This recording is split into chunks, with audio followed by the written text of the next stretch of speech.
박혜님, 지난번에 집 사는 게 자산이냐 빚이냐라는 이야기 했었잖아요. 네, 그렇죠.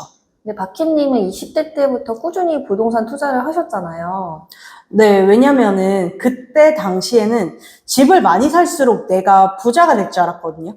근데 그게 아니더라고요. 제가 집을 계속 살 때는 몰랐는데 투자한 지가 지금 6년 차인데 스스로에게 의문이 생긴 거죠. 나는 왜 몇십 채를 샀는데 부자가 아니지?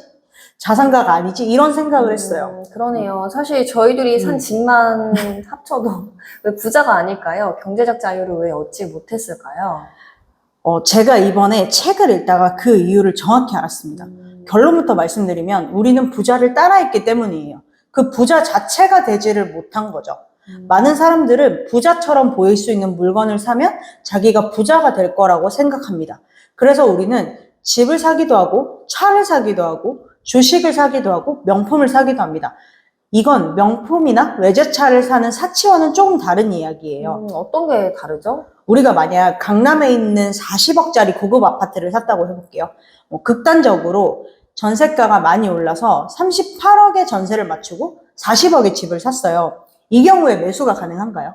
그렇죠. 갭 투자라고 하는 거잖아요. 집값에서 전세 금액을 빼면은 일단 2억만 들어가니까요. 맞아요. 어찌저찌 2억을 들여서 집을 삽니다.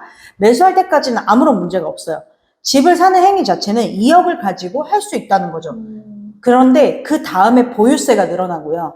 또 만약 전세가가 떨어지면 우리가 그 집을 소유할 수 있을까요?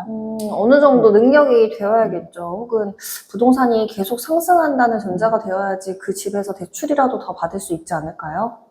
맞아요. 그런데 우리가 이번에 겪었듯 부동산의 가치는 아주 장기적으로 보면은 쭉 상승을 하지만 하락기를 겪을 때도 있다는 거예요. 그럼 세금이나 집을 유지하는 비용이 추가로 들어가는 거네요.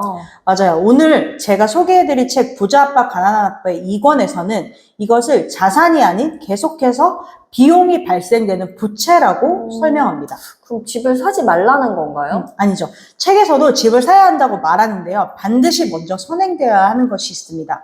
먼저 부자가 되는 것입니다. 이해가 잘 안 가는데요. 집을 사서 부자가 되는 게 아니라 부자가 되고 나서 집을 사야 한다고 하면 대체 부자는 언제 되나요? 일반 서민들은 기회가 없는 거라는 말로 들려요. 그래서 우리는 직장인이나 자영업자에서 벗어나서 사업가나 투자자가 될 필요가 있어요. 집을 사기 전에 먼저 아주 강력한 현금 흐름을 만들어야 합니다. 의사들이나 고연봉을 받는 직장인들도 강력한 현금 흐름이 있는 거 아닌가요? 그렇죠. 그런데 그분들이 일을 못하게 된다면요. 다치거나 개인적으로 큰 문제가 발생해서 장기적으로 출근을 못하게 된다면요.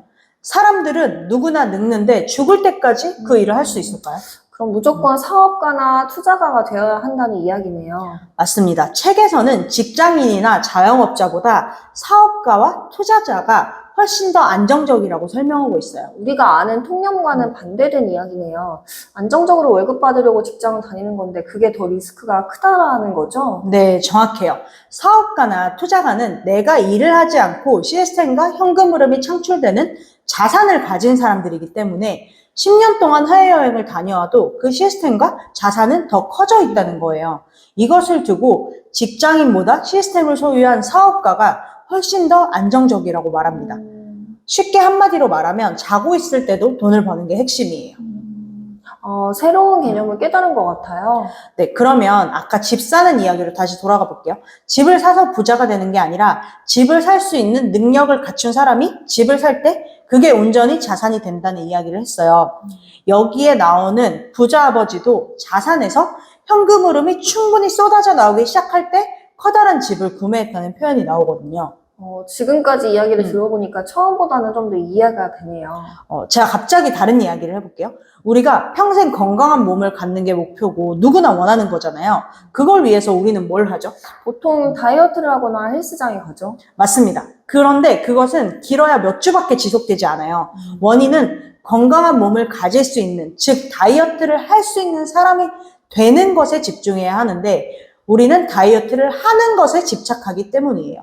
그래서 우리는 하는 것보다 실제로 되는 것에 집중해야 돼요. 생각하는 방식부터 바뀌어야 한다는 거예요. 골프를 예로 들면 새 골프채 세트를 사기 전에 실력 좋은 골퍼들의 생각, 사고방식과 신념, 태도를 먼저 본받아야 한다는 거죠. 어차피 실력이 3인데 장비를 10을 갖춰도 결과는 3인 거잖아요. 그런데 우리는 장비를 20으로 업그레이드 하는데 지나치게 초점을 맞추고 있어요. 그럼 뭐 결과가 올라가나요? 어차피 실력이 3이라면 결과는 계속 3인 거잖아요. 장비를 무한대로 업그레이드 한다고 해도요. 수치로 얘기하니까 더 잘 이해가 가네요. 아까는 좀 헷갈렸거든요. 그래서 오늘 결론을 다시 말해보면 부자가 가진 것을 따라하지 말고 부자의 신념과 태도를 따라하는 것이 본질이라는 거죠. 부자처럼 보이는 것 말고 부자가 되는 것에 집중해야겠군요. 남한테 뒤처지지 않는 것보다 부자가 가질 법한 것을 사는 행위보다 본질에 집중하면서 인생을 살아가는 게 정답입니다. 오늘 이야기가 더 궁금하시거나 유익하셨다면 부자 아빠 가난한 아빠 2권을 읽어보시는 것을 추천해 드립니다.